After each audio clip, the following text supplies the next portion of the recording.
Hello दोस्तों, मैं उमर फैजी आप सभी का इस्तकबाल करता हूं आपके अपने ही प्लेटफॉर्म उर्दू उर्दू पर, जहां अल्फाज जुड़ते हैं, ख्यालात फैलते हैं और इल्म के चिराग रोशन होते हैं। दोस्तों, आप सभी लोगों को पता होगा कि महा टीईटी के लिए नोटिफिकेशन जारी कर दिया गया है। नोटिफिकेशन में बताया गया है कि 15 सितंबर से लेकर 3 अक्टूबर तक आप इस फॉर्म को फिल कर सकते हैं। उसके अलावा 10 नवंबर से लेकर 30 नवंबर के दरमियान आप अपना हॉल टिकट डाउनलोड कर सकते हैं और 30 नवंबर को आपका इसका एग्जाम कंडक्ट कराया जाएगा। यानी महा टीईटी का जो नोटिफिकेशन जारी किया गया है उसमें साफ तौर से बता दिया गया है कि 30 नवंबर को आपका एग्जाम कंडक्ट कराया जाएगा। अब बात कर लेते हैं कि इसकी तैयारी की। तो आपको पता ही है कि हमारे जानिब से पिछले साल की तरह इस साल भी बैच को जारी कर दिया गया है। जैसे ही नोटिफिकेशन आया उसके दूसरे दिन ही आपके बैच को जारी कर दिया गया था और इस बैच में मुकम्मल तैयारी आपकी कराई जा रही है। ये सब आपको पता है। आप लोगों के इस बैच को लेकर बहुत ज्यादा मैसेजेस आ रहे थे कि सर एक दो क्लास ऐसी होनी चाहिए जो यूट्यूब पर डेमो होनी चाहिए। तो आज इस क्लास को हम लोग डेमो के तौर पर देखेंगे। यानी हम लोग आज की इस क्लास में हम लोग टीईटी के ईवीएस यानी इन्वायरमेंटल स्टडीज, जिसको माहौलियाती मुताला बोला जाता है, उसको पढ़ेंगे। माहौलियाती मुताला कंप्लीट एक ही वीडियो में पढ़ना पॉसिबल नहीं है। हम लोग माहौलियाती मुताला के एक ऐसे टॉपिक जो बहुत ज़्यादा ज़रूरी है और बहुत ज़्यादा बेसिक भी है, जिसको हम लोग माहौल कहते हैं यानी इन्वायरमेंट कहते हैं, इसको आज हम लोग पढ़ने वाले हैं। कितने तरह का इन्वायरमेंट होता है और कैसे कैसे इन्वायरमेंट होता है, कैसे जानदार इन्वायरमेंट पर असर करते हैं, कैसे बेजान इन्वायरमेंट पर असर करते हैं, कैसे ऐसी चीज़ें जो नेचुरल होती हैं वो असर करती हैं, कैसे मैन मेड चीज़ें असर करती हैं। सारी चीज़ों को यानी माहौल के इन्वायरमेंटल स्टडीज माहौलियाती मुताला अगर आप तैयारी करेंगे पेपर फर्स्ट की, तो उसमें जो बेसिक चीज रहता है, जितना आपका जीके रहता है कह सकते हैं, वो आज की इस क्लास में हम लोग पढ़ने वाले हैं। अगर आप ये नहीं जानेंगे तो माहौलियाती मुताला की तैयारी आपकी नहीं हो पाएगी। तो आज ऐसी टॉपिक लेकर आए हुए हैं कि आपके लिए बहुत ज्यादा फायदेमंद होने वाली है और बहुत मजे से पढ़ने वाले हैं। उससे पहले आप लोगों को बता दें कि हमारी तरफ से जो बैच लॉन्च किया गया है उसमें आप देख सकते हैं कि पेपर फर्स्ट का कंप्लीट बैच है, जिसमें आपको मिलने वाला है ईवीएस मिलेगा। आपको पता ही है जो क्लास ले रहे हैं जिसकी ईवीएस मिलेगा, और उसके अलावा आपको सीडीपी मिलेगा इसमें, और उसके अलावा आपका मैथ मिलेगा। और फिर ये 3 चीज आपका रहेगा जो आपका पेपर फर्स्ट में रहता है। लैंग्वेज के बारे में बात करें तो लैंग्वेज आपको उर्दू मिलने वाली है और इसमें इंग्लिश मिलने वाली है। यानी पेपर फर्स्ट में आपको उर्दू और इंग्लिश लैंग्वेज रहेगी, ईवीएस, सीडीपी और मैथ रहेगी। इतनी चीजें आपको पेपर फर्स्ट में देखने को मिल जाएंगी। और उसके बाद पेपर सेकंड के बारे में हम लोग बात करें तो पेपर सेकंड में आपका सोशल साइंस, जो कि बहुत बड़ा काम है। यानी सोशल साइंस आप देख ही सकते हैं कि सोशल साइंस कोई पढ़ाना ही नहीं चाहता है, तो और पढ़ाएगा, अगर बाई चांस कोई पढ़ा भी रहा है तो इतनी ज्यादा फीस रहती है कि आप अफोर्ड नहीं कर पाते हैं, क्योंकि हम भी उसी लाइन से गुजर कर आए हुए हैं, तो हमको ये सारी चीजें पता है। सोशल साइंस के स्टूडेंट हम भी हैं, तो सोशल साइंस कोई पढ़ाना ही नहीं चाहता है। तो सोशल साइंस का भी बैच आप लोगों के लिए लॉन्च कर दिया गया है, जिसमें कम से कम आपकी फीस रखी गई है, एकदम ना के बराबर आपकी फीस है। सोशल साइंस के बैच में आपको लैंग्वेज उर्दू मिलने वाली है, इंग्लिश मिलने वाली है, सीडीपी मिलने वाला है, सोशल साइंस मिलने वाला है। यानी मुकम्मल आपकी पेपर 2 की तैयारी कराई जा रही है। अगर आप लोग में से बहुत ऐसे लोग होंगे जो पेपर फर्स्ट और पेपर सेकंड दोनों देंगे, तो उन लोगों के लिए कॉम्बो बैच लेकर आया गया है। दोनों बैच आप अलग अलग ज्वाइन मत कीजिएगा, एक ही बैच में आपको, जिसका नाम है बुराक बैच है, वो लाया गया है और उसके जरिए से आप अपने दोनों पेपर फर्स्ट और पेपर सेकंड की तैयारी कर सकते हैं। अब एक बात और आ रही थी कि सर हम लोगों को सिर्फ आपकी उर्दू लेनी है और नफ्सियात लेनी है, हमको अदर टीचर से नहीं पढ़ना है, सिर्फ आप जो पढ़ाएंगे उर्दू और नफ्सियात पढ़ाएंगे, तो हम लोगों को उर्दू और नफ्सियात लेनी है, उसके अलावा और नहीं लेनी है। तो सबसे पहले आपको बता दें कि सोशल साइंस भी हम ही पढ़ाएंगे। पहली बात, सोशल साइंस भी हम पढ़ाएंगे, है ना। ईवीएस भी हम क्लास लेंगे ईवीएस की, और नफ्सियात और उर्दू तो हमारी है ही, ठीक है। तो सोशल साइंस भी हम पढ़ाएंगे, इस चीज के लिए आप बेफिक्र हो जाइए कि हम नहीं पढ़ाएंगे। उसके अलावा आपको बता दें कि नफ्सियात और उर्दू का बैच तो आ ही गया है। एक बहुत बड़ी बात है जो इस बैच से रिलेटेड आपको बतानी है कि हम लोग क्या कोशिश कर रहे हैं। पिछली बार की तरह बहुत हम लोगों ने जितनी कोशिश की थी, मतलब बहुत अच्छा रिजल्ट आया हुआ था, लेकिन मायूसी भी हाथ लगी हुई थी। तो अब की बार क्या कर रहे हैं, अब की बार हम लोग एक सब्जेक्ट पर 2 टीचर रख रहे हैं। यानी ईवीएस हम भी पढ़ाएंगे, अगर हमारा पढ़ाया हुआ ईवीएस समझ में नहीं आ रहा है तो एक मैम और पढ़ाएंगे, आपको ईवीएस रहेगा। उर्दू हम भी पढ़ाएंगे, उर्दू एक को और रखे हुए पढ़ाने के लिए। मतलब कोशिश की जा रही है कि एक सब्जेक्ट को 2 लोग पढ़ाएं, जिससे क्या होगा कि पढ़ाने का अंदाज, पढ़ाने का तरीका, अगर एक जगह पर समझ में नहीं आ रहा है दूसरी जगह पर जा सकते हैं, या एक की लाइव क्लास हम लोग ज्वाइन नहीं कर पाए हैं, दूसरे की लाइव क्लास में जाकर अपना डाउट क्लियर कर सकते हैं ना। इस तरीके से क्या होगा, इस तरीके से हम लोग अपने डाउट्स रहेंगे वो भी क्लियर होते रहेंगे, और लाइव क्लासेस भी ले सकते हैं, अपने डाउट्स क्लियर कर सकते हैं। यानी एक का अगर क्लास सुबह में है तो दूसरे वाले क्लास शाम में रख देंगे, दोनों का आप क्लास लाइव ज्वाइन कर सकते हैं। अब एक बहुत बड़ी बात है कि जो मैथ और साइंस के लिए पूछ रहे थे कि सर आपने सोशल साइंस जैसे सब्जेक्ट का लेकर आ गए, मैथ साइंस के ज्यादा बच्चे हैं और मैथ साइंस को नहीं लेकर आए। इसीलिए तो नहीं लेकर आए, मैथ साइंस के बच्चे ज्यादा हैं, सोशल साइंस के बच्चे बहुत कम हैं, है ना, तो उनको पढ़ाने वाले लोग भी नहीं है। तो इसी वजह से लेकर आए हुए हैं कि थोड़ा सा उनकी भी मदद हो सके। मैथ और साइंस वाले बच्चे के लिए तो लाया ही जा रहा है, लेकिन थोड़ा लेट लेकर आ रहे हैं।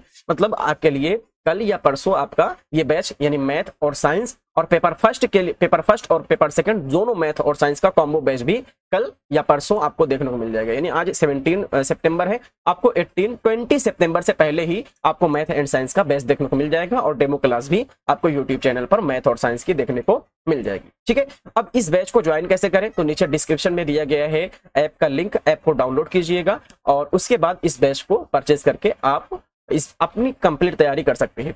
और एक बहुत बात, एक ऐसा गुजारिश भी समझ सकते हैं आप, रिक्वेस्ट भी समझ सकते हैं और इस मशवरा भी समझ सकते हैं कि उर्दू मीडियम को पढ़ाने वाले और ख़ास तौर से सोशल साइंस और मैथ इस तरीके के सब्जेक्ट पढ़ाने वाले बहुत कम हैं और जो भी हैं वो बहुत ज़्यादा 249, 224 एंड 99 और यानी ये जान लीजिए कि 2000 अपर ही रहते हैं। कुछ लोग ऐसे हैं 17, 99 इस तरीके से आप बैच देखने को मिल रहे हैं, जबकि हमारे वहाँ 500 के अंदर ही आपको सारे बैचेस देखने को मिल रहे हैं। तो कोशिश कीजिएगा कि अगर किसी ने ये चीज़ शुरू की है आपको कम पैसे में पढ़ाने के लिए और कम पैसे में मुकम्मल सिलेबस आपका कवर कराने की जिम्मेदारी उठा रहे हैं, तो कोशिश कीजिएगा कि उसको आगे बढ़ाएं या उसको सपोर्ट करें। तो एक बार जहां इधर उधर से आप भटक कर कंप्लीट तैयारी करेंगे आप अपनी, जो 500 रुपये की बात है, 500 रुपये में आप न जाने क्या क्या कर लेंगे। 500 रुपये में आप दो महीने ही सिर्फ क्या करते हैं, नेट चलाते हैं और 500 रुपये का किसी और का फायदा हो जाता है। इस तरीके से आप 500 रुपये में आप अपने तालीम को बढ़ा सकते हैं और उसके अलावा 2 टीचर को अफोर्ड करना हर सब्जेक्ट के लिए बहुत मुश्किल हो रहा है। ये सिर्फ आप लोगों के लिए किया जा रहा है, तो कोशिश कीजिए कि इस बैच में जरूर ज्वाइन हो ले। अब आ जाते हैं अपने क्लास की तरफ। क्लास में हम लोग माहौल का पढ़ने वाले हैं। माहौल क्या होता है और किस तरीके से हमसे जुड़ा हुआ है और माहौल पर जानदारों का असर क्या होता है, बेजानदारों का असर क्या होता है, जो नेचुरल चीजें होती हैं, जो कुदरती चीजें होती हैं, उनका असर क्या होता है और जो आदमियों द्वारा बनाई जाती हैं यानी मैन मेड होती हैं, उनका क्या असर होता है, सारी चीजों को हम लोग देखने वाले हैं। ये माहौल इन्वायरमेंटल स्टडीज की बुनियाद है, इसको जरूर पढ़कर जाइएगा। तो माहौल होता क्या है, तो माहौल उन तमाम कुदरती और इंसानी अनासिर का मजमुआ होता है जो किसी जानदार की जिंदगी, नशोनुमा और बका पर असरअंदाज होता है। मतलब हम ये कह सकते हैं कि हमारे आसपास जो भी चीजें हैं जो हमारे ऊपर असर डाल रही हैं वो हमारा माहौल हो जा रहे हैं। चाहे अगर हम लोग कश्मीर में रह रहे हैं तो हम लोग क्या करेंगे, हम लोग अपना ऐसा रहेगा कि जो कपड़े वपड़े रहेंगे वो थोड़ा सा हम लोग कपड़े वपड़े अपना मोटा पहनकर चलेंगे, जैकेट पहनकर चलेंगे। क्यों? क्योंकि वहां पर बर्फबारी होती रहती है, हमेशा ठंडा माहौल रहता है। तो हम लोग वहां पर इस तरीके से, जैसे आप देख सकते हैं ऐसे टी शर्ट पहने हुए हैं, ऐसे टी शर्ट पहनकर बिल्कुल भी नहीं चल सकते। क्यों? क्योंकि वहां पर ठंडा माहौल रहता है, माहौल के हिसाब से वहां पर लोग रहते हैं। और उसके अलावा के बारे में बात करें, आ जाइए आप अपने चेन्नई में या केरल में इस तरीके के जगह पर आ जाइए, तो यहाँ पर क्या होता है कि गर्मियां रहती हैं, तो गर्मी की वजह से यहाँ पर हम लोग किसी भी तरीके का कपड़ा पहन सकते हैं, है ना। तो ये क्या हो जाएगा, माहौल का असर है। हम लोग जिस माहौल में रहेंगे, वहीं पर असम में चले जाइए, असम में आपको बारिश हमेशा देखने को मिल जाएगी, कभी भी बारिश होने शुरू हो जाती है। तो वहां पर जब घर से निकलेंगे तो आप रेनी कोट पहनकर निकलेंगे, उसके अलावा छाता, आप अम्ब्रेला लेकर निकलेंगे। तो ये क्या हो जा रहा है, माहौल का असर पड़ रहा है। जिस तरीके से हम लोग जहां पर जिस एरिया में रहेंगे वैसा माहौल के हिसाब से हम लोग ढल जाएंगे। तो अब माहौल किस तरीके से आपको देखने को मिल सकता है, तो माहौल में 2 चीजें आपको देखने को मिलेंगी। पहले नंबर पर ऐसा माहौल होता है जो कुदरती अनासिर होता है, नेचुरल एलिमेंट्स जिसको बोला जाता है। जमीन, पानी, हवा, पहाड़, जंगलात, जानवर, नबातात, ये सब के सब क्या है, ये सब के सब आदमी ने इसको बनाए हैं? नहीं, इसको कुदरत ने बनाए हुए हैं। किसने बनाया हुआ है? तो सॉरी, कुदरत ने बनाया हुआ है। अब कुदरत, जमीन किसने बनाई हुई है? जमीन कुदरती है। पानी हमने बनाया हुआ है? नहीं, हम तो फिल्टर करते हैं। पानी तो बनाया किसी और ने है ना, हम लोग सिर्फ फिल्टर करके पानी पी लेते हैं। तो पानी भी किसी ने बनाया है। हवा अल्लाह ने बनाई है। पहाड़ अल्लाह ने बनाया, जंगलात अल्लाह ने बनाया, जानवर अल्लाह ने बनाया, नबातात अल्लाह ने बनाया, हमको अल्लाह ने बनाया है। मतलब क्या हो जाएगा, हम भी नेचुरल है ना, हम भी तो नेचुरल ही कहलाएंगे कि हम लोगों को भी अल्लाह ने ही बनाया है। कहने का मतलब ये हो जाता है कि ऐसी चीजें जो नेचुरल होती हैं, नेचुरल कुदरती अनासिर जो होते हैं उसको हम लोग नेचुरल बोलते हैं। यानी नेचुरल मतलब होता है कि जो अपने आप पैदा हो जा रहे हैं, जिसमें आदमियों को कोई एफर्ट नहीं करना पड़ रहा है। अब मैन मेड के बारे में बात करें, इमारतें, क्या इमारतें जो है, इमारतें कुदरती है? नहीं, इसको हम लोगों ने बनाया है। इमारतें हो जाएगी, जैसे बुर्ज खलीफा क्या कुदरती है? नहीं कुदरती है। किसने बनाया है? तो वहां के जो शेख वगैरह होंगे उसने बनाया होगा, है ना, उसने बनवाया होगा, मजदूर ने बनाया होगा। ताजमहल क्या कुदरती है? नहीं, शाहजहां ने बनवाया है। किससे बनवाया है? अपने मजदूरों से बनवाया है। सड़कें क्या कुदरती है? बिल्कुल नहीं। किसने बनाई है? तो आदमियों ने बनाई है। सनातें? नहीं। गाड़ियां? नहीं। कोई भी चीज ऐसी नहीं है जो हमारे मतलब नेचुरल कह सकते हैं हम लोग। नेचुरल सिर्फ हवा को कह सकते हैं, नेचुरल सिर्फ पहाड़ को कह सकते हैं, जंगलात को कह सकते हैं। ये सब के सब क्या हो जाएंगे? हमारे नेचुरल में आ जा रहे हैं। हम लोग यानी ये कह सकते हैं कि माहौल सिर्फ फिजा नहीं है, बल्कि वो तमाम हालात हैं जो जिंदगी पर असर करते हैं। क्या इमारतें अच्छी रहेंगी तो इमारतें हमारे ऊपर असर नहीं करेंगी? आप बोलेंगे अरे सर इमारतें कैसे असर करेंगी, हमको समझ में नहीं है इमारतें कैसे असर करेंगी। तो अगर इमारतें हैं तो हमारे ऊपर कैसे नहीं असर करेंगी? अगर कोई ऐसे जान लीजिए कि इमारत है ना, और जैसे बुर्ज खलीफा है, बुर्ज खलीफा को किसी ने बनवा दिया, उसके आसपास का जो लैंड रहेगा ना, यानी उसके आसपास की जो जमीन रहेगी बहुत ज्यादा कीमत बढ़ जाएगी, एक तरीके से असर कर रहा है। या उसके होने से बहुत फायदा हो रहा है हमें अच्छी सड़कें होने से बहुत ज्यादा फायदा हो रहा है हमें, और अच्छी गाड़ियां लेने से बहुत ज्यादा फायदा होगा हमें, पानी अच्छा होने से हमको फायदा होगा, हमारे आसपास अगर पहाड़ रहेंगे तो उससे फायदा हो सकता है, जंगलात रहेंगे, जानवर, मतलब ये सारी चीज हम लोगों के ऊपर असर डाल रही है, कहीं ना कहीं से कोई चीज असर डाल रही है। जंगल रहेगा हमारे ऊपर असर रहेगा, जानवरों का खतरा रहेगा, ये भी हमारे ऊपर असर है। हालांकि नेगेटिव है, ये हमारे लिए अच्छा नहीं है, लेकिन अगर जंगल के आसपास रहेंगे तो हम लोग उतना सिक्योर रहेंगे, है ना। हमको जानवरों से किस तरीके से बच कर रहना है। और उसके बाद अगर जमीन पर हम लोग रह रहे हैं, जमीन अगर हमारे पास ना हो तब तो ये सब क्या है? हमारे माहौल है। जैसी जमीन रहेगी उस हिसाब से हम लोग अपना ढल जाएंगे, जैसे पानी रहेगा उस हिसाब से हम लोग ढल जाएंगे, जैसी हवा रहेगी, जैसे क्या बोलते हैं सऊदी अरबिया में पानी नहीं मिलता है तो वहां पर कोल्ड ड्रिंक ज्यादा पीते हैं। हवा, पहाड़, जंगला, जानवर, नवादा, जिस तरीके से हम लोग जैसा माहौल पाएंगे उस हिसाब से हम लोग हो जाते हैं। तो माहौल को अगर कुल मिलाकर देखा जाए तो 3 तरीके का होता है, एक नेचुरल होता है, एक मैन मेड होता है और एक सोशल होता है। सोशल आगे हम लोग पढ़ने वाले हैं। जैसे यहाँ पर आप देख सकते हैं दो तस्वीर आपके सामने पेश की गई है। 2 तस्वीर में आप एक तस्वीर को ऐसा देखेंगे कि जो पुराने जमाने की है ना। क्या देख रहे हैं? यहाँ पर एक तस्वीर ऐसी पेश की गई है जो कि बहुत पुराने जमाने की है, जिसमें ये देखिए ये तीर लिए हुए हैं, कमान लिए हुए हैं, शिकार कर रहे हैं, यहाँ पर कोई चीज ठोका जा रहा है, यहाँ औजार बनाया जा रहे हैं, यहाँ देखो हाथ में कुछ लिया गया है, यहाँ ये हथियार लिए हुए हैं ना। ये क्या है? इनका माहौल था। इनके जमाने में इतना ज्यादा टेक्नोलॉजी आगे नहीं बढ़ी हुई थी, तो ये ऐसे ही काम करते थे। ये इसी तरीके से अपनी जिंदगी गुजारते थे, इसी तरीके से शिकार करते थे, इसी तरीके से अपने दुश्मन को मारते थे। लेकिन वहीं पर जब से टेक्नोलॉजी आगे बढ़ गई है, हमारा माहौल टेक्नोलॉजी वाला हो गया है, तो हमारे पास क्या हो गई है? देखो हमारे पास गन आ गई है। अब गन से प्रोटेक्ट कर सकते हैं हम लोग खुद को। कैसे प्रोटेक्ट कर सकते हैं? अब गन से कर सकते हैं, आराम से कर सकते हैं। क्यों? क्योंकि हमारे पास वो सब क्या हो गई है, हमारे पास उसकी टेक्नोलॉजी आ गई है। हमारा माहौल ऐसा हो गया है कि हम लोग आगे बढ़ चुके हैं, और माहौल के आगे बढ़ने की वजह से, माहौल के डेवलप होने की वजह से हम लोग खुद में डेवलप हो चुके हैं। अब हम लोगों को तीर कमान की जरूरत नहीं पड़ेगी। अब यहाँ पर देख सकते हैं हमारे जो पुलिस होते हैं, हमारे आर्मी वाले होते हैं, वो गन लेकर चलते हैं। और पहले क्या होता था? क्या इनके कबीले नहीं हो सकते थे, या इनकी वाइफ नहीं हो सकती थी? ये लोग अपने खुद को प्रोटेक्ट करने के लिए, जैसे हमारी आर्मी प्रोटेक्ट करती है हमारे देश को,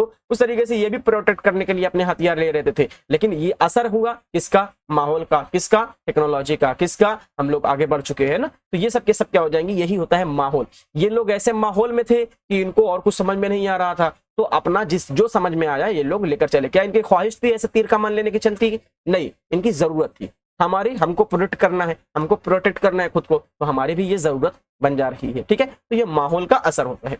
माहौल की इकसाम के बारे में बात करें तो 3 तरीके की किस्में होती हैं। पहले नंबर पर होता है कुदरती, जिसको आप लोगों ने देख लिया। दूसरे नंबर पर होता है मसनवी, जिसको हम लोगों ने मैन मेड कहा है। और तीसरे नंबर पर आपका आ जाएगा जिसको बोला जाता है समाजी, सोशल इन्वायरमेंट। तो एक एक करके इनके बारे में देख लेते हैं। सबसे पहले देखते हैं कुदरती इन्वायरमेंट के बारे में। तो पहाड़, नदी, समंदर, मिट्टी, हवा, जानवर, नबातात, ये सब के सब क्या आ जाएंगे? ये सब के सब आपके कुदरती माहौल में आ जाएंगे। जैसे माउंटेन हो गया, पहाड़ हो गए, पहाड़ देख सकते हैं आप, रिवर्स देख सकते हैं आप, ओशन देख सकते हैं, फॉरेस्ट हो जाएगा, सोयल हो जाएगा, एयर हो जाएगा, एनिमल्स हो जाएंगे, प्लांट्स हो जाएंगे। ये सब के सब क्या है? कुदरती माहौल में आ जाएंगे। कुदरती माहौल ये प्रोवाइड करेंगे हमको, है ना।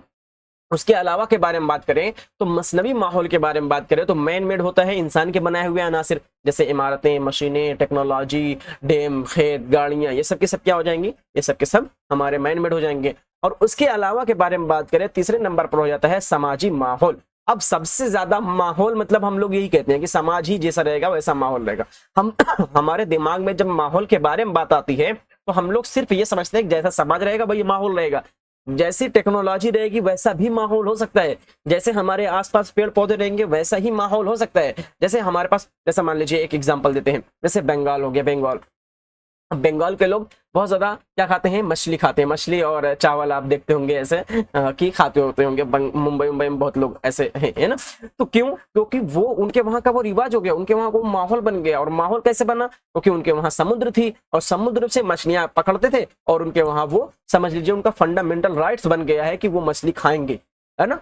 क्यों? क्योंकि वहां और उनकी पैदावार ही नहीं हो रही थी, या उनके वहां वो पानी था और उसमें मछलियां थी तो उसको वो खाना शुरू कर दिया। अब ये माहौल का ही असर तो उनके ऊपर पड़ा है। महाराष्ट्र में आप देख सकते हैं ऐसी चीजें है ना कि मछलियों की ज्यादा वो हो रही है, जो समुद्री इलाका है वहां पर। केरल में देख सकते हैं कि बहुत ज्यादा समुद्री इलाका होने की वजह से वहां पर व्यापार बहुत ज्यादा हो रहा है। ये सब के सब माहौल ही तो है। आप जाइए, आप अगर कश्मीर में जाइए तो कश्मीर में भी व्यापार होता है। क्या कश्मीर में व्यापार नहीं होता? बिल्कुल होता है, लेकिन केरल जैसा व्यापार कश्मीर में आपको नहीं देखने को मिलेगा, है ना। तो समाजी माहौल क्या होता है? समाजी माहौल ऐसा होता है जो हमको समाज जैसा रहेगा उस हिसाब से हम लोग हो जाते हैं, ठीक है। जैसे यहाँ पर हम लोग देख सकते हैं कि समाजी माहौल में हमारे पेरेंट्स शामिल हो जाएंगे या हमारे आसपास के लोग शामिल हो जाएंगे। और उसके अलावा एक बहुत बड़े यहाँ पर देख सकते हैं कि एक ये लड़की है, जो एक लड़की स्टडी कर रही है और ये लड़की भी स्टडी कर रही है। ये दोनों लड़कियां स्टडी कर रही हैं, लेकिन दोनों लड़कियों में फर्क क्या है? एक लड़की देखिए यहाँ पर हिजाब बाकायदा लगाकर बैठी हुई है, इसके हाथ वाथ देख सकते हैं पूरा फुल पैक है, और ये भी बढ़िया से अपने मोबाइल चला कर कुछ लिख रही है। वही यहाँ पर बात कर ले रहे हैं अगर इस लड़के की, तो इसके देखिए बाल खुले हुए हैं और इसके हाथ भी खुले हुए हैं, और ये भी अपना पढ़ाई कर रही है या स्टडी कुछ भी कर रही है अपने लैपटॉप में। तो ये क्या है? क्या ये दोनों अलग अलग दुनिया से आए हुए हैं? नहीं, ये एक ही दुनिया में है और एक ही तरीके से ये पैदा हुए हैं, और एक ही इनके पास जिस्म है, दो आंख है, दो कान है, एक नाक है, दो हाथ है, दो पैर है, सारी चीज सेम इंसान जैसी है। फिर ये अलग क्यों है? अगर ये लड़की हिजाब लगाई हुई है तो ये अलग क्यों है, और ये लड़की ऐसा बाल खुला हुआ है तो ये अलग क्यों है? यही तो होता है माहौल। अगर इस लड़की के माहौल में या इस लड़के के आसपास इसके पेरेंट्स ने इसको निकाब हिजाब लगाना नहीं सिखाया, या इसके जैसे रिलीजन में नहीं है, तो ये क्या कहां से लगाएगी? इसको सिखाया ही नहीं गया तो लगाएगी नहीं। और इसको अगर बात की जा रहे हैं तो इसको माहौल ही ऐसा मिला। ये जिस स्कूल में गई वहां पर भी लोग हिजाब लगा रहे थे, अपने बड़ों को देखा हिजाब लगाते हुए, यानी अपने टीचर्स को देखा हिजाब लगाते हुए, अपने पेरेंट्स को देखा, यानी पेरेंट्स मीन्स अपनी मम्मी को देखा हिजाब लगाते हुए, अपने बुआ को देखा, अपने आसपास इलाके में जितने लोग थे जो भी थी उनको देखा हिजाब लगाते हुए, तो उसको लग गया कि हाँ, उसके दिमाग में बैठ गया कि हाँ, जो बड़े लोग रहते हैं वो हिजाब लगाते हैं तो मैं भी बड़ी हो जाऊंगी, मैं भी हिजाब लगाऊंगी, है ना। तो एक तरीके से उसको माहौल मिल रहा है। और दूसरी तरफ लड़की वही है, एज भी लगभग आप दोनों देख सकते हैं कि दोनों वही हैं, लेकिन एक का ऐसा माहौल है और दूसरे का ऐसा माहौल है। यानी हम इंसान हैं, हमको जिस माहौल में रखा जाएगा उस माहौल में हम लोग ढलकर वैसे ही हो जाएंगे, है ना। चलिए आगे बढ़ते हैं। तो ये हो जाएगा हमारा समाजी माहौल की तरफ। अब एक बहुत बड़ी चीज है कि माहौल में लोग किस तरीके से रहते हैं। जैसे ये हमारा ये वाला टॉपिक हो गया कि ये वाली लड़की हिजाब लगाई हुई और ये वाली लड़की हिजाब नहीं लगाई हुई, है ना। तो क्या ये दोनों आपस में कभी बात नहीं कर सकते? बिल्कुल बात कर सकते हैं। अगर बाई चांस ये टीचर है और ये स्टूडेंट है, तो क्या टीचर इसको स्टूडेंट को पढ़ाएंगे नहीं? बिल्कुल पढ़ाएंगे। क्यों? क्योंकि हम लोग समावेशी शिक्षा को फॉलो कर रहे हैं। हमारे जो तदरीस है, शमूलियाती तालीम को हम लोग, हमारे देश में चल रही है, हमारे देश में भाईचारा चलता रहता है ना। तो ये क्या हो जा रहा है? ये हम लोगों में एकताई है हम लोगों में, लेकिन हमारा माहौल अलग है, इस वजह से दिखने में अलग देखने को मिल सकते हैं। तो अब देख लेते हैं कि किस तरीके से हम लोग एक दूसरे पर इंटरडिपेंडेंट रहते हैं। यानी इंटरडिपेंडेंट मतलब जान रहे हैं कि मुनहसिर, जिसे कह सकते हो इन्हिसारियत जिसको बोला जाता है, interdependence of living and non living things, जानदार और गैर जानदार की बाहमी इन्हिसारियत। यानी क्या हो जाएगा आपका कि हम लोग एक चीज से दूसरी चीज पर कैसे डिपेंड रहते हैं। मतलब ये हो जाएगा कि अगर बात कर ले रहा हूं, जैसे ये अभी फिलहाल हम किस पर डिपेंड है आपको पढ़ाने में, ये देखिए ये एक पेन आपको दिख रही होगी इधर करके, ये देखिए एक पेन है, इस पर डिपेंड है। आपको दिखा दें, ये एक पेन है। अगर ये पेन खो गई तो यहाँ पर भले से बैठे रहेंगे, भले से लेक्चर देते रहेंगे, लेकिन आपको पढ़ा नहीं पाएंगे। तो पढ़ाने के लिए ये पेन का होना बहुत ज्यादा जरूरी है। तो अभी फिर क्या है, फिलहाल इस पर डिपेंड है ना, इस पर डिपेंड है, मतलब इंटर डिपेंडेंट रहते हैं। अगर इसके अलावा क्या ये जानदार है, इसके अंदर जान नहीं, हेलो हेलो हेलो कुछ बोली नहीं, मतलब ये इसके अंदर जान नहीं है। ये क्या है, ये आदमी की तरफ से बनाई गई, यानी मैन मेड इसको कहा जा सकता है कि ये आदमियों द्वारा बनाई गई है। आदमी इसके जो बनाने वाले हैं, इसका क्रिएचर जो है वो नेचुरल नहीं है, बल्कि ये किसी इंसान की तरफ से बनाई गई चीज है ना। तो ये क्या हो जाएगा, मैन मेड हो जाएगा। लेकिन इस पर डिपेंड है, इस पर डिपेंड है कि नहीं है, डिपेंड, बिल्कुल डिपेंड। अगर ये हो जाए तब, अभी देखो हेलो बच्चों करते रह जाएंगे, है ना। तो कैसे ये क्या हो जा रहा है, ये इस पर डिपेंड है, फिलहाल इस पर डिपेंड है। तो हम लोग, हमारी जिंदगी एक तरीके से नहीं चलती रहती है, मतलब हम लोग अपने आप में आजाद है। जैसे हम लोग बोलते हैं ना कि हमारा देश आजाद है, हमको हर काम करने का हक है या हर जगह जाने का हक है, बिल्कुल हक है। लेकिन हम ये नहीं कह सकते हम किसी से अलग हैं, हम जुदा नहीं है किसी से, बल्कि हम लोग एक दूसरे पर मुनहसिर होते हैं, जानदार और गैर जानदार। अब जानदार मतलब ये नहीं है कि हाँ वो मेरा दोस्त है, उससे मुझे कॉपी मांगनी है तो मैं उस पर डिपेंड रहता हूँ, हाँ भाई मैं एक दिन नहीं आऊंगा वो मुझे कॉपी दे देगा, नहीं। उसके अलावा भी हम लोग डिपेंड रहते हैं। अगर इस क्लास रूम में ब्लैक बोर्ड ना रहे तब इस पर डिपेंड रहेंगे। और ब्लैक बोर्ड आपका क्या है, क्या उसके अंदर जान है, नहीं जान है, फिर भी हम लोग उस पर डिपेंड है ना। फिर आपको पढ़ाया जा सकता है, नहीं जा सकता, क्यों? क्योंकि वो ब्लैक बोर्ड आपके बहुत ज्यादा काम है, आप उस पर डिपेंड रहते हैं, है ना। तो ये हमारे जो पूरी दुनिया है ना, ये दुनिया एक तरीके से इस तरीके से जुड़ी हुई है। देखिए ये इस तरीके से जुड़ी हुई है, ये तरीके से एक तरीके से जुड़ी हुई है। ये सब लोग आपस में कनेक्ट है, सब लोग इस तरीके से आपस में कनेक्ट है, इसको सबसे अलग नहीं किया। सब लोग कहीं ना कहीं से सबसे एक दूसरे से कनेक्ट है, यानी इंटरडिपेंड है सब लोग एक दूसरे से। तो अब इसमें दो तरीके से लोग हम लोग देख सकते हैं। पहले नंबर पर होता है कि जानदार को देखेंगे, और दूसरे नंबर पर होता है गैर जानदार। जानदार वो चीज होती है जिसके अंदर जान पाई जाती है। जानदार किसको बोला जाता है, जिसके अंदर जान पाई जाती है। जान दो तरीके हो सकते हैं, एक नबातात हो जाएगा और एक हैवानात हो जाएगा। नबातात जान रहे हैं और हैवानात, है ना। और उसके बाद हो जाएगा पानी, मिट्टी, हवा, ये क्या हो जाएगी, गैर जानदार हो जाएगी, जिसके अंदर जान नहीं पाई जाती है। ठीक है, तो जानदार क्या हो जाएगा, जैसे नबातात हो जाएंगे, पेड़ पौधे हो जाएंगे, है ना। हैवानात हो जाएगा, इंसान जानवर हो जाएंगे। तो जानदार और गैर जानदार, पानी, मिट्टी, हवा। अब इसके बारे में बात कर लेते हैं, तो ये किस तरीके से काम करता है। तो माहौल में हर अंसर एक दूसरे पर मुनहसिर होता है, यानी हर एक पार्ट, हर एक हिस्सा एक दूसरे पर मुनहसिर होता है। गैर जानदार जो चीज होती है उसमें क्या आता है कि नॉन लिविंग एलिमेंट्स आते हैं, जैसे पानी, मिट्टी, हवा, जिसके अंदर जान नहीं पाई जाती है, उसको गैर जानदार बोल देते हैं या बेजान बोलते हैं। जानवरों के लिए जरूरी होता है, मतलब क्या हो जाएगा, जैसे हम लोग जानदार हैं, हम लोग भी तो जानदार हैं, है ना। हम लोग क्या हैं, हम लोग भी तो जानदार हैं। अब जानदार चीजों को पानी की जरूरत होती है, मिट्टी की जरूरत होती है, हवा की जरूरत होती है, सब चीज की जरूरत है ना। अगर हमको ये नहीं मिलेगा, पानी नहीं मिलेगा, आप रह लेंगे, बताइए, नहीं रह पाएंगे, क्यों? अब ये मत कीजिएगा कोल्ड ड्रिंक पी लेंगे, कोल्ड ड्रिंक पीने के लिए भी पानी चाहिए, है ना। तो ये क्या हो जाएगा, पानी, मिट्टी, हवा जानदारों के लिए बहुत ज्यादा जरूरी होती है। प्लांट्स क्या हो जाएंगे, यानी नबातात जिसको बोला जाता है। नबातात क्या होते हैं, कार्बन डाइऑक्साइड लेते हैं और ऑक्सीजन देते हैं। तो ऑक्सीजन किस पर कौन लेता है, फिर ऑक्सीजन कौन लेता है, जल्दी बताओ कौन लेता है। ऑक्सीजन आप लोग लेते हैं, हम भी लेते हैं, हम ऐसा नहीं है कि हम नहीं लेते, हम भी लेते हैं। तो ऑक्सीजन कौन है, ऑक्सीजन हम भी लेते हैं, आप सब लोग लेते हैं। कार्बन डाइऑक्साइड वो लेते हैं, हम लोग क्या निकालते हैं, कार्बन डाइऑक्साइड छोड़ते हैं, है ना। ऑक्सीजन ले लेते हैं अपने नाक से, फिर कार्बन डाइऑक्साइड निकाल देते हैं। और वो लोग क्या करते हैं, कार्बन डाइऑक्साइड ले लेते हैं और फिर क्या करते हैं, ऑक्सीजन निकाल देते हैं। तो ये क्या हो जा रहा है, एक तरीके से हम लोग डिपेंडेंट नहीं। अगर आप इस तरीके से, अगर आपको ऐसा लग रहा है कि भाई पेड़ कुछ नहीं होता है और मुझे नहीं फर्क पड़ता इससे, तो आप एक काम कीजिए, आप ऊंचाई पर जाइए। जितनी ऊंचाई पर जाएंगे, जैसे आप पहाड़ चढ़ने हुए लोगों को देखेंगे तो वो ऑक्सीजन लेकर जाते हैं, बड़ा बड़ा सिलेंडर पीछे लिए रहते हैं, क्यों?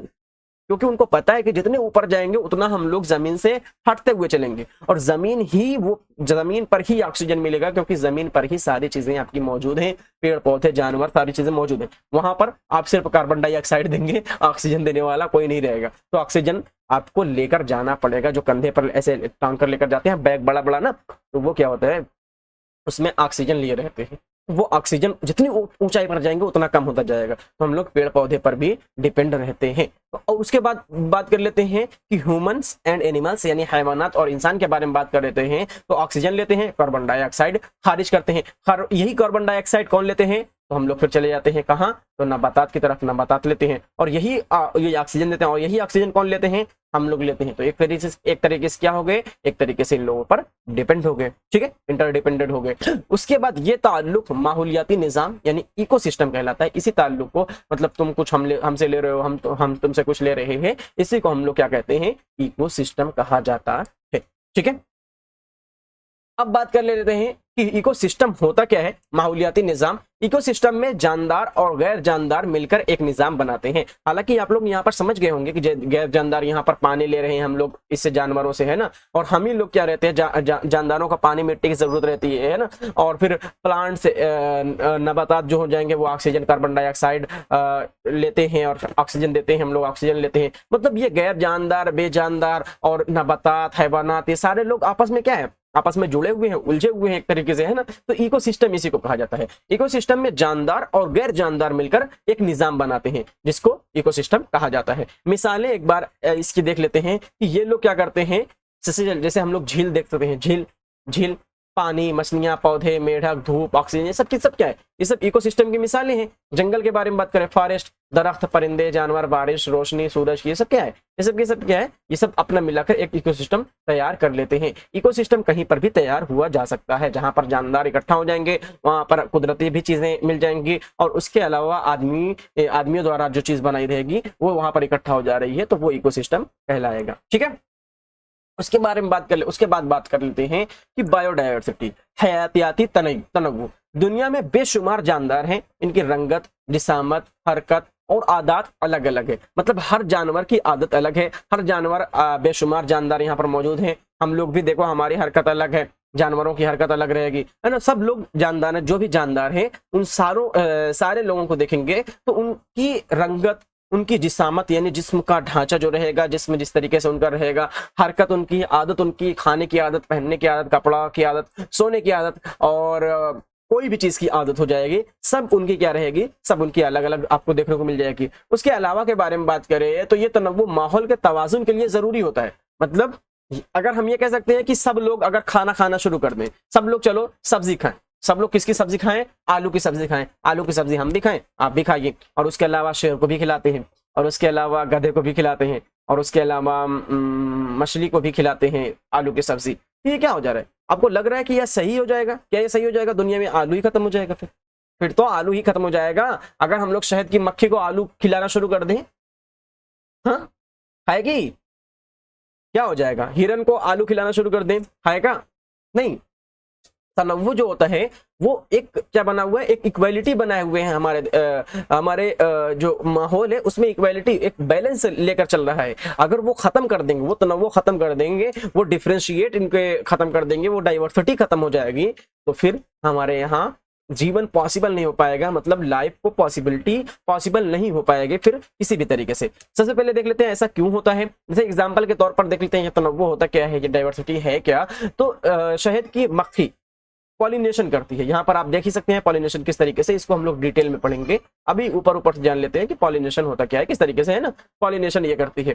और उसके अलावा गाय के बारे में देख ले तो काऊ क्या रहती है, मिल्क देती है यानी दूध देती है। हिरन क्या होती है, घास खाकर जंगल का तवाजुन बनाए देती है। मतलब क्या हो जाएगा, मतलब ये हो जाएगा कि जंगल को साफ रखती है, या घास बहुत ज्यादा हो नहीं पाती है, क्यों, क्योंकि हिरन वहां पर खाना शुरू कर देती है। अगर दूध के बारे में बात करें तो दूध, हम लोग गाय को घास वगैरह खिलाते रहते हैं, है ना, तो गाय हमको दूध देती रहती है, हम दूध खाकर एकदम मोटे ताजे हो जाते हैं। तो एक तरीके से तवाजुन बनाए हुए हैं। अब वहीं पर अगर बात कर लें कि अगर लगा, जैसे हिरन हो गई, हिरन अगर लगातार घास खाए जा रही है, या हिरन लगातार मर नहीं रहे, कोई भी हिरन मर नहीं रहा है ना, तो फिर क्या हो जाएगा, एक टाइम ऐसा आ जाएगा कि बहुत सारे हिरन हो जाएंगे, बहुत सारे हिरन हो जाएंगे। तो आप देखे होंगे कि हिरन को कंट्रोल करने के लिए आता कौन है, शेर। आता कौन है, शेर आता है। अरे ये है, वो हम नहीं है, शेर जो लायन रहता है। तो वो लोग क्या करते हैं, लायन ऐसे रहते हैं जिनको सिर्फ मीट ही चाहिए। मतलब कोई जानवर का शिकार करेंगे, वो खाएंगे। वो शेर कभी घास नहीं खाता, ये सब हम लोग सुने हुए हैं ना। वो क्या करेगा, वो ऐसा आएगा कि वो बोलेगा सिर्फ मैं गोश्त ही खाऊंगा, या मैं सिर्फ मीट ही खाऊंगा, या फिर लोगों का शिकार करके वो खाना पसंद करता है, वो ऐसी सब्जियां वगैरह और घास वगैरह ये खाना नहीं पसंद करता है। तो कहने का मतलब क्या हो गया, एक तरीके से अगर जानवर ही बढ़ते रहेंगे और शेर उनका शिकार ना करे, फिर फिर तो जंगल में सारे सारे जानवर ही जानवर हो जाएंगे। तो शेर भी अपना तना अपनी जगह पर सही काम कर रहा है, उसकी जो खुराक है उस हिसाब से उसको बना दी गई है नेचुरली कि वो वैसा खाकर ही वो हमारे एनवायरनमेंट को बनाए हुए है। ठीक है, उसके बाद हम लोग बात कर लेते हैं, जैसे यहाँ पर है इन्वायरमेंटल चेंजेस के बारे में बात कर लेते हैं। माहौल में तगय्युर, वक्त माहौल के साथ बदलता रहता है। Environment change with the time, कुदरती तब्दीली यानी नेचुरल चेंजेस जो रहते हैं वो हमको चेंज करते रहते हैं। जैसे ये हो जाएगा, जैसे बारिश हो जाएगा, जलजला हो जाएगा, आंधी हो जाएगा, सैलाब हो जाएगा, आतिशबाजी हो जाएंगे। अब ये सब किस तरीके से काम कर रहे हैं, इस ऐसे देख लेते हैं। जैसे कुदरती तब्दीलियां, जैसे हमारे वहां अगर बहुत तेज गर्मी पड़ रही है, भाई सब बहुत ऐसे गर्मी लग रही है, अब वहां पर क्या हो जा रहा है, गर्मी के साथ साथ हम लोग जैसे ही हमको गर्मी लगती है तो कुदरत की तरीके से 4-5 महीने में हमको बारिश देखने को मिल जाएगी। 1-2 महीना बारिश रहेगी, फिर हमको बहुत बारिश से बोर आ चुके हैं, तो क्या हो जाएगा, ठंडी आपको देखने को मिल जाएगी। ठंडी से बहुत बोर आ जाते हैं तो गर्मी हम लोगों को देखने को मिल जाएगी। गर्मी से बोर हो जाएंगे, फिर बारिश, फिर ठंडी, फिर गर्मी। इस तरीके से क्या होता है, हमारा माहौल भी चेंज, मतलब हमारे कुदरती तब्दीलियां जो रहती हैं, नेचुरल चेंजेस रहते हैं, वो आते रहते हैं, जिससे हमको अपनी जिंदगी गुजारने में बहुत ज्यादा मदद मिलती है। वहीं पर अगर बात कर ले रहे हैं, जैसे कुछ ऐसे हैं जहां पर बारिश नहीं हो रही है, तो उनसे पूछिए कि उनके वहां की हालत कैसे रहती है और किस तरीके से वो अपने जिंदगी को सर्वाइव करते हैं। जिंदगी को जीना बहुत ज्यादा मुश्किल हो जाता है ऐसी जगह पर जहां पर बारिश वगैरह नहीं होती। अभी अभी अपने वहां देख लीजिए, जैसे जैसलमेर हो गया अपना, राजस्थान वाला है ना, तो राजस्थान में आप देख सकते हैं कि बारिश कम होती है ना, तो वहां पर क्या होती है, वहां पर पानी की बहुत ज्यादा परेशानी रहती है, या वहां पर लोग बेचारे सब्जी को खरीद कर खाते हैं। मतलब नॉर्मली हम लोग भी खरीद कर खाते हैं, लेकिन वो बहुत महंगी खरीद कर खाएंगे, क्योंकि वहां सब्जियां उगती नहीं है। जहां पर जो चीज उगेगी वहां पर सस्ती मिलेगी। तो नेचुरल चीजें ये सब है जो हमारे अंदर तब्दीलियां लाती रहती है। जलजला आ जाएगा, बहुत सी तब्दील हो जाएगी, पूरी पूरी बिल्डिंग साफ हो जा रही है। सैलाब आ जाएगा, पूरी पूरी बिल्डिंग साफ हो जा रही है। ये सब कैसे चेंज कर देते हैं हमारे माहौल को, है ना, माहौल को हमारे बहुत बुरी तरीके से चेंज कर देते हैं। अगर कुछ नेगेटिविटी आ जा रही है और पॉजिटिविटी आ जा रही है तब तो हमको आराम ही रहता है ना। तो ये सब के सब क्या हो जाएंगे, हमारे माहौल को चेंज करने वाले फैक्टर्स हो जाएंगे। अब उसके अलावा बात करें, उसके अलावा हमारे कुदरती तब्दीलियां हो जाएंगी। अब इंसानी तब्दीलियां भी होती हैं, ह्यूमन मेड चेंजेस, सनअतकारी, जंगलात की कटाई, आलूदगी, शहरों का फैलाव। अब ये क्या होता है, ये ऐसा हो जाता है कि इंसानी तब्दीलियां यानी ह्यूमन मेड चेंजेस, जो सनअतकारी होता है, जंगलात की कटाई होती है, आलूदगी होती है, शहर का फैलाव होता है, इनसे क्या चेंजेस नहीं देखने को मिलते हैं, बिल्कुल चेंजेस देखने को मिलते हैं। अगर बहुत ज्यादा जंगल काट दिया गया, हमको ऑक्सीजन नहीं मिल पाएगी, है ना, हमको क्या हो जाएगी, ऑक्सीजन नहीं मिल पाएगी। क्यों नहीं मिल पाएगी, क्यों नहीं मिल पाएगी, क्योंकि वो कार्बन डाइऑक्साइड हमारी जाएगी कहाँ, और उससे वहां ऑक्सीजन बनकर आएगी कहाँ। अगर हमारे पास पेड़ नहीं रहेगा तो हमारा टेम्परेचर बहुत ज्यादा हाई रहेगा। जबकि आजकल आप देख ही सकते हैं कि पेड़ काटने की वजह से हमारे अंदर कितनी चीजें देखने को मिल जा रही हैं, कितने चेंजेस, ग्लोबल वार्मिंग देखने को मिल रही है, हमारे ग्लेशियर पिघले जा रहे हैं, बहुत से चेंजेस देखने को मिल रहे हैं। उसके अलावा अगर बात करें हम लोग, तो हमारे जैसे इंडस्ट्री, जो इंडस्ट्रियलाइजेशन जो हो जाएगा, वो भी ह्यूमन मेड तब्दीलियां, ह्यूमन मेड चेंजेस में आ जाती है। जैसे इंडस्ट्री लगा रहे हैं तो इंडस्ट्री से क्या निकल रहा है,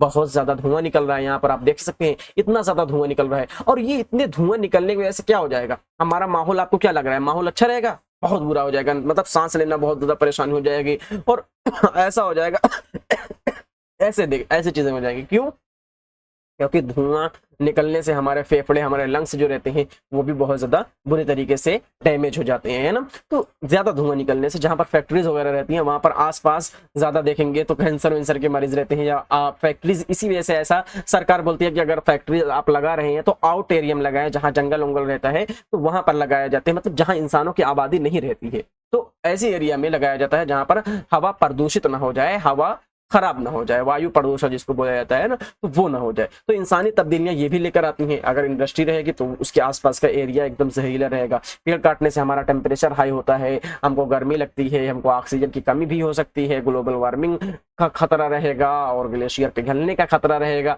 तो इंसानी तब्दीलियां, और एक पेड़ कम से कम अपने अंदर 5% अपना टेम्परेचर कम कर लेता है। यानी अगर आप एक पेड़ के नीचे खड़े हो जाएंगे, और यहाँ पर आप खड़े हैं डायरेक्ट सूरज के नीचे, यहाँ पर आप आकर एक पेड़ के नीचे खड़े हो जाएंगे तो पेड़ के नीचे आपको गर्मी कम लगेगी। और क्यों गर्मी कम लगेगी, क्योंकि वो 5% आपका टेम्परेचर कम कर दे रहा है। अगर मान लीजिए कि आप सूरज के नीचे 38% आपका टेम्परेचर है, 38 सेंटीग्रेड, तो आपको यहाँ पर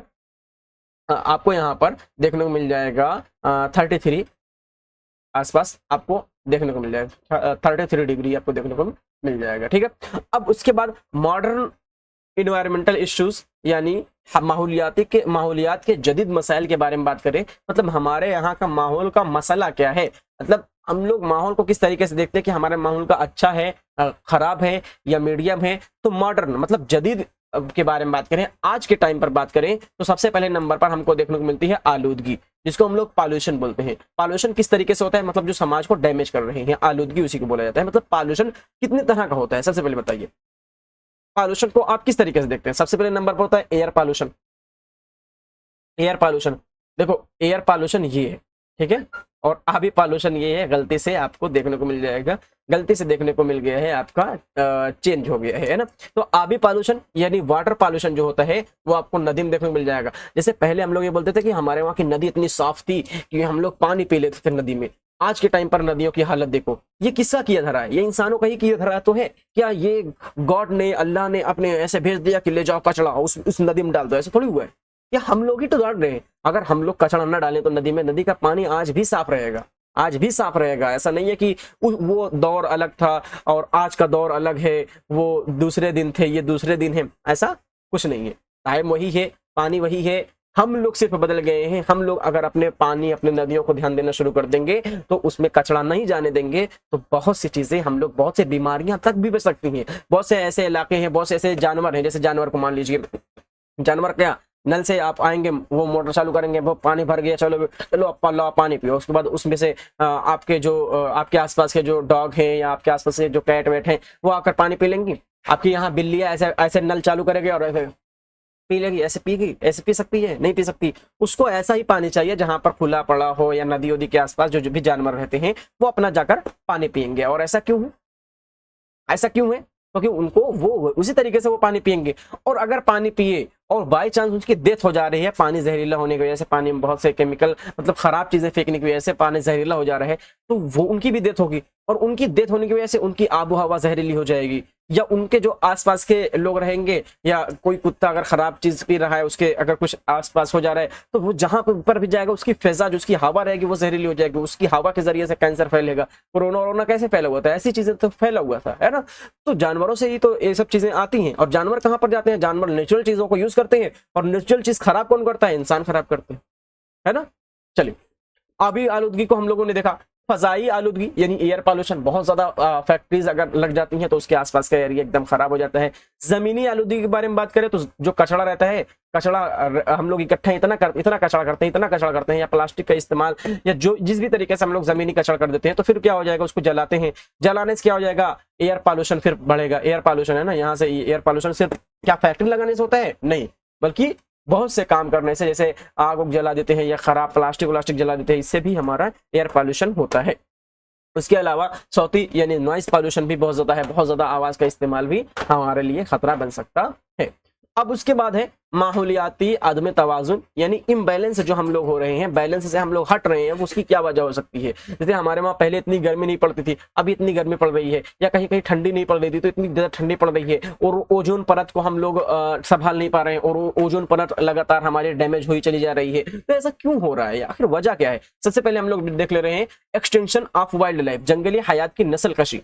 अब ये क्या हो जा रहा है, बहुत से ऐसे जानवर हो जा रहे हैं जिसके लोग शिकार करके उसको खत्म कर दे रहे हैं। तो फिर वो क्या हमारे पास डायनासोर हमको देखने को मिले? नहीं देखने को मिले। जंगलात की कटाई, ये बहुत ज्यादा हमारे ऊपर असर डाल रहा है कि जंगलात को हम लोग लगातार काट रहे हैं, हम लोग इसकी वजह से इम्बैलेंस हो रहे हैं। उसके अलावा जो हमारे नेचुरल रिसोर्सेज है ना, जैसे अगर मान लीजिए कि यहाँ से हमारा क्या निकल रहा है, यहाँ से हमारा कोयला निकल रहा है, या यहाँ से हमारा पेट्रोल निकल रहा है, तो हम लोग इतना ज्यादा उस मिट्टी को वो कर दे रहे हैं, इतना ज्यादा खोद दे रहे हैं, तो ये भी ओवर एक्सप्लोटेशन हो जाएगा ऑफ रिसोर्सेज, वसाइल का गलत इस्तेमाल तरीके से आप इसको देख सकते हैं, है ना। तो ये सब क्या है, ये सब हम लोगों को इम्बैलेंस कर रहा है। मतलब हम लोग वो काम करें जो एक रेगुलर तरीके से हो। कोई भी चीज का इस्तेमाल करना आपके लिए खराबी नहीं है, लेकिन उसका इक्वालिटी करके यानी इक्वल करके आपको इस्तेमाल करना जरूरी है, ठीक है। उसके बाद है मौसमियाती तब्दीली यानी क्लाइमेट चेंज, दर्जा हरारत में इजाफा, बर्फ पिघलना, गैर मुतवाजिन बारिशें, फहद तूफान। अब ये क्या है, अगर हम लोग माहौल में जैसे क्या कर दे रहे हैं, इसका असर पड़ेगा। यहाँ पर हम लोग बहुत ज्यादा पेड़ काट दे रहे हैं, तो असर क्या पड़ रहा है, हमारा ग्लेशियर पिघल रहा है। यहाँ पर आप देख सकते हैं कितनी अच्छी पिक आप लोगों के लिए लगाए हुए हैं, देख लीजिए, है ना। तो चलिए, तो ये क्या हो जाएगा, एक तरीके से ग्लेशियर पिघल रहा है। यहाँ पर टेम्परेचर हाई हो रहा है, देख रहे हैं अर्थ कितनी तेज भागे जा रही है, कितनी तेज भाग रही है, कितना ज्यादा हाई हो चुका है। उसके अलावा बात करें हम लोग, उसके अलावा आपको देखने को मिलेगा कि सूखा कहीं कहीं पड़ जा रहा है, कहीं कहीं आपको बाढ़ आपको देखने को मिल जाएगी, कहीं कहीं तूफान आपको देखने को मिलेगा, समुद्री तूफान आपको देखने को मिलेगा। ये सब क्या है? ये सब के सब हमारा इम्बैलेंस है, जो हम लोग इम्बैलेंस हो रहे हैं। ये हमारा देखो ग्लेशियर है, ये देखो पिघल रहा है लगातार, है ना। तो इस तरीके से क्या हो जाएगा, इस तरीके से इम्बैलेंस हम लोग लगातार होते जा रहे हैं। अब उसके बाद वेज टू प्रोटेक्ट इन्वायरमेंट, मतलब अगर हम लोग इम्बैलेंस हो रहे हैं तो हम लोग अपने इन्वायरमेंट को प्रोटेक्ट करें, हम लोग फिर से वैसे हो जाएंगे, बिल्कुल हो जाएंगे। तो माहौल की हिफाजत के तरीके क्या क्या हो सकते हैं? सबसे पहले नंबर पर आप लोगों को शजरकारी करनी है, यानी एफॉरेस्टेशन, ट्री प्लांटेशन, मतलब आप लोगों को पेड़ लगाने हैं। जितना ज्यादा आप पेड़ लगाएंगे उतना ज्यादा आपको ऑक्सीजन मिलेगा, उतना ज्यादा आपका टेम्परेचर यानी गर्मी आपके वहां कम पड़ेगी। तो पेड़ यानी शजरकारी आपको बहुत ज्यादा करना है। उसके बाद है प्लास्टिक और फजला का कम करना, यानी रिड्यूस प्लास्टिक एंड वेस्ट। जो भी आप प्लास्टिक का इस्तेमाल कर रहे हैं उससे कम करना। बहुत पॉलिसी भी ऐसी निकली हुई है ना, कि प्लास्टिक का यूज कम किया जाए। साफ तवानाई यानी use of clean energy, solar, window, hydro, मतलब ऐसी एनर्जी का इस्तेमाल करो जो कि जैसे हमारा सोलर सिस्टम हो जाएगा। सोलर सिस्टम क्या है? सोलर लाइट आप सुने होंगे, सोलर लाइट, है ना। तो सोलर लाइट का आप इस्तेमाल कर सकते हैं कि जो लाइट से भी हमारे जो भी चीजें, जैसे जहां पर लाइट लगी हुई है वहां पर भी एयर प्रदूषण हो ही रहे होंगे, है ना, जहां से लाइट बनती है। तो सोलर सिस्टम का इस्तेमाल कीजिए, मतलब साफ चीजों का इस्तेमाल कीजिए। यूज आप क्लीन एनर्जी, जो क्लीन एनर्जी दे रहे हो आप उसका इस्तेमाल कीजिए। वसाइल का सही इस्तेमाल, जो भी आपके पास वसाइल है, वाटर है, इलेक्ट्रिसिटी है, उसका सही इस्तेमाल कीजिए। जंगली हयात और नबातात का हिफाजत के लिए जो मुहिम चलाई गई थी वो 1972 में चलाई गई थी। उसको बोला जाता था protection of wild life and plants under wild life protection act 1972। और ये क्या हो गया, 72 में चलाई गई थी, जिसमें ये बताया जाता था मतलब जंगल और जो जंगली हयात नबातात हैं उनकी हिफाजत करने के लिए ये पॉलिसी लेकर आई गई थी। इतनी चीजों से हम लोग क्या कर सकते हैं अपने माहौल का, और इसके अलावा बहुत सी ऐसी चीजें हैं जिससे हम लोग माहौल को क्या कर सकते हैं, प्रोटेक्ट कर सकते हैं। जैसे फ्रिज का इस्तेमाल थोड़ा कम करना, एसी का इस्तेमाल, बहुत सबसे बड़ा का जो ओजोन लेयर को डैमेज करने वाला जो वजूहात होती हैं उसमें से सबसे पहले नंबर पर, या सबसे बड़ा नंबर ऐसे कह सकते हो, सबसे पहला नहीं, सबसे बड़ा नंबर में से एक नंबर जो रहेगा वो एसी का इस्तेमाल रहेगा। एसी का इस्तेमाल से जो एसी की गैसेज निकलते हैं वो बहुत ज्यादा ओजोन लेयर को डैमेज कर रही हैं। तो ऐसी चीजें जो हम लोग अपने फायदे के लिए कर रहे हैं वो कहीं ना कहीं हमारे नेचुरल रिसोर्सेज, जो हमारे कुदरती जो माहौल है उनको जाकर वो डैमेज कर दे रहे हैं। जो कुदरती चीजें हैं जो हमको मिली हुई हैं कुदरत से, उनको ज्यादा जाकर वो डैमेज कर दे रहे हैं। तो इससे क्या आपको देखने को मिलेगा, इससे आपको देखने को मिलेगा कि हमारी तबाही, मतलब इंसान की तबाही नहीं, मतलब इंसान को बहुत ज्यादा प्रॉब्लम आपको, हमको, सबको देखने को मिली जा सकती है। ठीक है, अब उसके अलावा यहाँ तक उसके अलावा एक अपना टॉपिक शुरू हो रहा है, जानवर और माहौल, मतलब जानवर और माहौल में किस तरीके से है, हैवानात क्या होते हैं, नबातात क्या होते हैं, इन चीजों के बारे में हम लोग कल की क्लास में पढ़ेंगे। आज की क्लास में हम लोगों ने पढ़ा माहौल क्या होता है और किस तरीके से माहौल पर चीजें असर डालती हैं। कल की क्लास में हम लोग, आप पीडीएफ देख ही सकते हैं, कल की क्लास में इन सब चीजों के बारे में हम लोग पढ़ने वाले हैं। जो जो चीजें हैं आपकी बहुत अच्छी पीडीएफ बनाई गई है। आप कल भी आपकी डेमो क्लास ही रखते हैं और कल भी इसी टाइम आपकी क्लास होगी, और उस क्लास में हम लोग माहौल और जो जानवर हैं वो किस तरीके से काम करते हैं, या जो अपने वो जानवर होते हैं क्या बोलते हैं, वार्म ब्लडेड होते हैं या कोल्ड मतलब ठंडे खून के होते हैं, गर्म खून के, और किस तरीके से वर्टेब्रेट्स होते हैं और जिस्मानी ढांचे के, मतलब जितने तरह के जानवर होते हैं उसको हम लोग कल की क्लास में पढ़ने वाले हैं। और आज की क्लास कैसी लगी जरूर बताइएगा, और आप इस वाले बैच में जरूर ज्वाइन हो लीजिए। बहुत अच्छे तरीके से आपको पढ़ाया जाएगा, आपकी कंप्लीट तैयारी कराने की जिम्मेदारी हमारी रहेगी। बस एक ये है कि बहुत कम पैसे में आप लोगों को किया जा रहा है, तो कोशिश कीजिए कि आप लोग तो ज्वाइन ही हो जाएंगे, उम्मीद है। उसके अलावा जो अपने आसपास के लोग हों उनको जरूर कोशिश कीजिए कि ज्वाइन हो ले। और क्यों ऐसा बोल रहे हैं, क्योंकि हर एक चीज को इतने कम पैसे में मैनेज करना बहुत ज्यादा मुश्किल हो रहा है, और दो टीचर को एक एक सब्जेक्ट के लिए रखना बहुत ज्यादा मुश्किल है। और ये सिर्फ इसी वजह से किया जा रहा है कि अब की बार टीईटी आपका हर हाल में निकल जाए, क्योंकि पिछली बार ऐसा हुआ था कि बहुत ज्यादा लोगों को नहीं निकला हुआ, तो बहुत कम बच्चों को निकला हुआ था। हालांकि जितने जितने सब्जेक्ट हम लोगों ने पढ़ाए थे अच्छा नंबर आया हुआ था, कुछ सब्जेक्ट हम लोग नहीं पढ़ाए थे तो उसमें नंबर देखने को कम मिला था। लेकिन अब की बार आपके लिए टीचर्स का इंतखाब इस तरीके से किया जा रहा है कि जैसे आपको पिछले साल देखने को मिला था, अच्छे टीचर्स आपके पास मौजूद थे, ठीक उसी तरीके से आपको देखने को मिल जाएगा। जैसे इंग्लिश जो रहेगा वो आपका जाहिदा मैम हो सकता है, और जाहिदा मैम भी बोल रही थी पढ़ाने के लिए, लेकिन रेहान सर आपका कंफर्म है। उर्दू हम पढ़ाएंगे, एक और टीचर पढ़ाएंगे, ईवीएस भी हम पढ़ाएंगे, जाहिदा मैम पढ़ाएंगे, सोशल साइंस हम पढ़ाएंगे। इस तरीके से आपको देखने को मिलेगा कि कई टीचर्स ऐसे हैं जो आपको देखने को मिल जाएंगे एक सब्जेक्ट पर, है ना। एक सब्जेक्ट कम से कम 2 लोग जरूर पढ़ाएंगे। ये इस वजह से है ताकि आपकी पढ़ाई भी ज्यादा हो, आपके डाउट्स भी क्लियर ज्यादा होते रहें, और उसी के साथ साथ आपका टाइम लाइफ का आप अपने हिसाब से सेट कर सकते हैं। जब 2 टीचर आपके लाइव क्लास लेंगे तो कोशिश कीजिएगा कि कम बैचेज में कम पैसे में इतना ज्यादा आपको दिया जा रहा है, तो कोशिश कीजिएगा इस चीज को और लोगों तक पहुंचाने की। और उर्दू उर्दू का जो सपना था पूरा जब से शुरू किया गया है और उर्दू यूट्यूब चैनल, तब से ये सपना था कि लोगों तक घर घर आपकी पढ़ाई पहुंची जाए, घर घर तालीम पहुंचाई जाए। तो इसके लिए अब आपकी जरूरत पड़ रही है कि लोगों तक इसको पहुंचा दीजिए। जो सपना है घर घर तालीम का, वो उसको साकार कीजिए आप लोग, और जरूर कोशिश कीजिएगा कि आप ज्वाइन हो लें। बहुत छोटी रकम है, और इससे कहीं ज्यादा आप जब जाएंगे कपड़ा खरीदने के लिए, तो कपड़े खरीदने में आप इससे कहीं ज्यादा उसको मुनाफा देकर आएंगे। आप जब जींस खरीदेंगे, अगर 1500 की जींस रहेगी, वो आपसे 2000 मांग लिया तो आपको 2000 ही देने पड़ जाएंगे, है ना। तो बहुत सी ऐसी चीजें हैं जहां पर हम लोगों को लूट लिया जाता है या एक्स्ट्रा हम लोगों से पैसे ले लिए जाते हैं।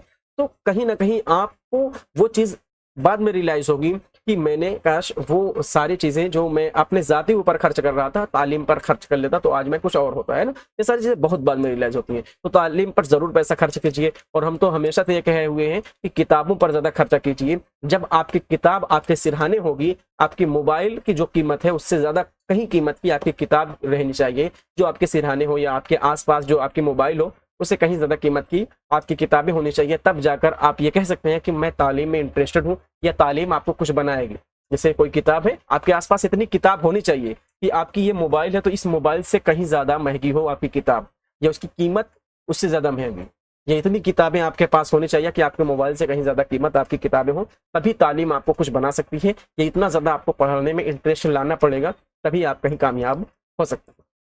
तो ये सारी चीजें आपको दी जा रही हैं एक बैच में, तो कोशिश कीजिएगा इस बैच को जरूर ज्वाइन कर लें। और उसके अलावा कोशिश कीजिए कि इसको फैला दें और लोगों तक पहुंचा दें इस क्लास को।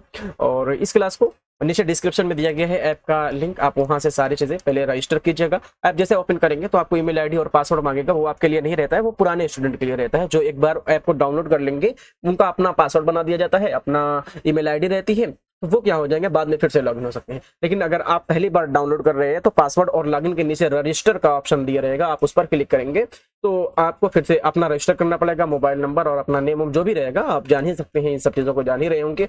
उसके बाद आपको सारे बैच देखने को मिल जाएंगे। मैथ और साइंस के कल या परसों में, यानी 20 सितंबर से पहले आपको बैच देखने को मिल जाएंगे। Paper first, paper second social science available है, पेपर फर्स्ट कंप्लीट है, पेपर सेकंड सोशल साइंस का अलग भी है, नफ्सियात और उर्दू का भी आपको बैच अलग से देखने को मिल जा रहा है। तो कोशिश कीजिए कि जरूर ज्वाइन हो लीजिए इस बैच में। फिर मिलते हैं, आज की इस क्लास को यहीं पर कर देते हैं खत्म। फिर मिलते हैं किसी अगली क्लास में। शाद रहिए, आबाद रहिए, खुश रहिए, जिंदाबाद रहिए। खुदा हाफिज।